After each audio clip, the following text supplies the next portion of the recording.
Hello friends, இன்றைக்கி நம்ம சேனலில் உடம்புக்கு ரொம்ப சத்தான ஒரு களி எப்படி பண்ணலான்னு பார்க்கலாம். நான் இன்றைக்கி உளுந்தங்களி பண்ணியிருக்கேன். இந்த உளுந்தங்களியை வாரத்துக்கு 3 நாள் நீங்கள் எடுத்துக்கிட்டீங்க அப்படின்னா இடுப்பு வலி, முழங்கால் வலி, முதுகு வலி இதெல்லாம் உங்களுக்கு கண்டிப்பாக வரவே வராது. இருக்கிறவங்களுக்கும் சீக்கிரமே சரியாயிடும். பாருங்கள், பார்க்கும்போதே இது நல்லா அல்வா பதத்தில் ரெடியாக இருக்குது. இதை எப்படி பண்ணலான்னு பார்க்கலாம். வாங்க வீடியோக்குள்ளே போகலாம். அதுக்கு முன்னாடி நம்ம சேனலை சப்ஸ்கிரைப் பண்ணாதவங்க சப்ஸ்கிரைப் பண்ணிக்கோங்க. அப்படியே பக்கத்தில் இருக்கிற பெல் ஐக்கானையும் கிளிக் பண்ணிடுங்க. வாங்க எப்படி பண்ணலான்னு பார்க்கலாம். ஒரு பெரிய சைஸ் கருப்பட்டி எடுத்துக்கோங்க. அதை ஒரு பாத்திரத்தில் போட்டு அது முங்குற அளவுக்கு தண்ணி ஊற்றிக்கோங்க. களிக்கின்றதுக்கு கம்பி பதம் பார்க்கணுன்னு அவசியம் இல்லை. கருப்பட்டி நல்லா கரைஞ்சி வந்தால் போதும். பாருங்கள், இந்த மாதிரி நல்லா கொதிச்சு வரும்போதே நம்ம முழுசாக போட்ட கருப்பட்டி சூப்பராக கரைஞ்சி வந்துடும். இப்போது மாவு எப்படி தயாரிக்கலான்னு பார்க்கலாம். ஒரு டம்ளர் எடுத்துக்கோங்க. அதில் 3/4 டம்ளர் அளவு கருப்பு உளுந்து சேர்க்க போகிறோம். நீங்கள் வெள்ளை உளுந்து கூட சேர்த்து பண்ணலாம். ஆனால் கருப்பு உளுந்தில் நிறைய சத்து இருக்குது, தோல் நீக்காத உளுந்தில். இதில் 3/4 டம்ளர் அளவு கருப்பு உளுந்து எடுத்தாச்சு. மீதி 1/4 டம்ளருக்கு நம்ம பச்சரிசி சேர்க்க போகிறோம். 3/4 டம்ளர் அளவுக்கு உளுந்து, 1/4 டம்ளர் அளவுக்கு பச்சரிசி.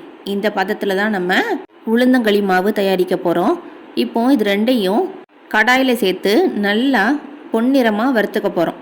உள்ளே சேர்த்துட்டு நல்லா பொரிஞ்சு வர்ற அளவுக்கு இதை வறுத்து எடுக்க போகிறோம். பாருங்கள், பார்க்குறதுக்கு இந்த அளவுக்கு அரிசி நல்லா பொரிஞ்சிருக்கணும், உளுந்து நல்லா செவக்க வறுந்துருக்கணும். இப்போ இதை அப்படியே மிக்ஸி ஜாரில் மாற்றிக்கலாம். சூடு இல்லாமல் நல்லா ஆறவும் மிக்சியில் போட்டு நல்லா அரைச்சி எடுத்துக்கலாம். பாருங்கள், இந்த மாதிரி நல்லா அரைக்கணும். நீங்கள் தொட்டு பார்க்கும்போதே அது நல்லா நைஸாக இருக்கணும்.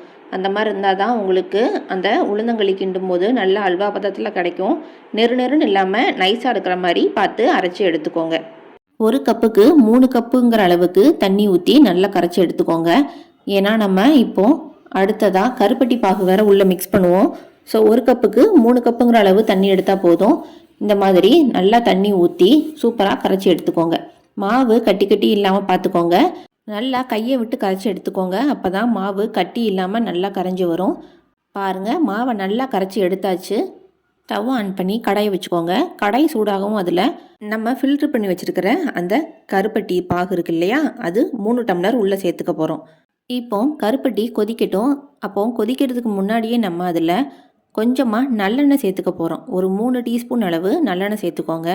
நல்லெண்ணெய் விட்டு நீங்கள் கொதிக்க வச்சிங்கன்னா அடுத்து மாவு கிண்டும் போது உங்களுக்கு நல்லா ஒட்டாமல் சூப்பராக வரும். இப்போது நம்ம கரைச்சி வச்சுருந்த அந்த மாவையும் உள்ளே சேர்த்தாச்சு. ஸ்டவ்வை சிம்லேயே வச்சுக்கோங்க, அதுதான் ரொம்ப முக்கியம். மாவு ஊற்றின உடனே ஒரு கரண்டி எடுத்து கிளறி விட ஆரம்பிச்சிருங்க, இல்லாட்டி அடியில் கட்டி சேர்ந்துடும். இந்த மாதிரி நல்லா கிளறி விட்டுக்கிட்டே இருங்க. பாருங்கள், உளுந்தங்களி மாவு அப்படியே கட்டியாக ஆரம்பிச்சிருச்சு. இப்போது நம்ம நடுவில் நல்லெண்ணெய் சேர்த்து கிளறி விட்டுக்கிட்டே இருக்கணும். அப்பப்போ உள்ள நல்லெண்ணெய் சேர்த்து கிளறும்போது உங்களுக்கு நல்லா அல்வா பதத்துக்கு ஒட்டாமல் வரும். பாருங்கள், இந்த மாதிரி நல்ல செக்கு எண்ணெயாக வாங்கி சேர்த்துக்கோங்க, உடம்புக்கு ரொம்ப நல்லது. கையை எடுக்காமல் இந்த மாதிரி கிளறி விட்டுக்கிட்டே இருங்க. சீக்கிரமே நமக்கு ரெடி ஆயிரும் களி. பாருங்கள், நம்ம ஊற்றின எண்ணெய் எல்லாமே நல்லா பிரிஞ்சு சூப்பராக களி ரெடி ஆயிடுச்சு. நீங்கள் இந்த மாதிரி கிளறி விடும்போது கரண்டிலையும் பாத்திரத்துலேயும் ஒட்டாமல் இருக்கணும். பாருங்கள், நீங்கள் சுற்றி எடுத்து விடும்போது நல்லா மடிஞ்சு வரும். எல்லா பக்கமும் அல்வா மாதிரி ரெடி ஆயிடுச்சு. இவ்வளோதாங்க, ரொம்ப ஈஸியாக பண்ணிடலாம். நீங்கள் எவ்வளோ தூரம் கிளறீங்களோ அதில் தான் களி நல்லா அல்வா பதத்துக்கு வரும். இதே மாதிரி நீங்களும் கண்டிப்பாக வீட்டில் செஞ்சு பாருங்கள். வாரத்தில் 3 தடவை இந்த உளுந்தங்களி கண்டிப்பாக எடுத்துக்கோங்க. உங்களுக்கே நல்ல டிஃப்ரென்ஸ் தெரியும். நீங்கள் கரண்டியில் எடுத்து ஒரு பாத்திரத்தில் விடும்போதே இந்த மாதிரி ஒட்டாமல் இந்த பாத்திரத்தில் விழுகணும். இந்த ஸ்டேஜ் தான் கரெக்டான களியோட ஸ்டேஜ். இது அப்படியே ஒரு பாத்திரத்தில் அப்படியே மாற்றி எடுத்துக்கோங்க. நடுவில் ஒரு ரவுண்டு மாதிரி போட்டு அதில் நல்லெண்ணெய் விட்டுக்கோங்க. நல்லா வெதுவெதுப்பான சூட்டோட இதை சாப்பிட்டு பாருங்கள். ரொம்ப சூப்பரான களி. உங்களுக்கு அல்வா மாதிரியே இருக்கும், களி மாதிரியே தோணாது.